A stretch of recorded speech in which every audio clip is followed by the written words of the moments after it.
Hi, I am Anna. I come from www.ntvforex.com.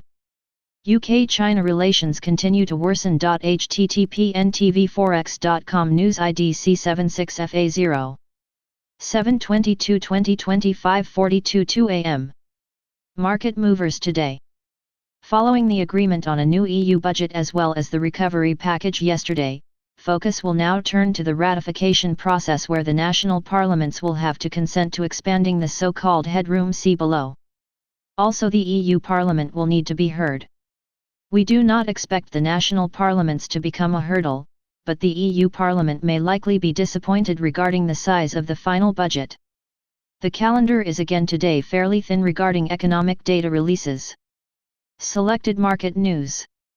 A week ago, UK Prime Minister Boris Johnson confirmed that plans were being drawn up that would eventually ban the Chinese telecom provider Huawei as a supplier of UK infrastructure from 2027. On Monday, an extradition treaty with Hong Kong was then suspended indefinitely, and yesterday US Secretary of State Mike Pompeo was in London discussing primarily relations with China. UK MPs told the Financial Times that Mr. Pompeo had urged the UK to join an alliance standing against the actions of the Chinese government towards Uyghurs and congratulated the British government on its actions towards Huawei. Previously, Boris Johnson had struck a more diplomatic tone, saying that a calibrated response must be in place towards China, while at the same time referring to the country's economic significance. The tougher stance on China has been criticized as being an on-demand action from the US, as the UK seeks to reach a UK-US trade deal. More specific details on yesterday's agreement on the EU budget and recovery package have started to emerge. This is specifically so with regards to the reform governance mechanism required by the Netherlands in particular.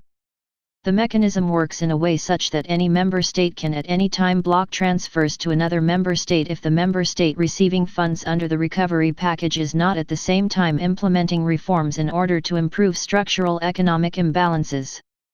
However, in order for the mechanism not to introduce too much bureaucracy, the review process of any case must last a maximum of 3 months, and the process and subsequent decision will remain with the EU Commission. With regards to the link between the budget and the rule of law principle, EU leaders largely refrained from handling the issue and have asked the Commission to draw up the finer details. However, it was decided that a qualified majority of countries should be able to block payment of funds to countries not in alignment with said principle. Looking ahead, the EU budget must be ratified by the Parliament, and given that the difference between actual EU spending and the maximum amount of funds that can be raised from EU member states, the headroom stand to be increased from 1.2% of EU GNI to 2%. Also, the national parliaments must be heard.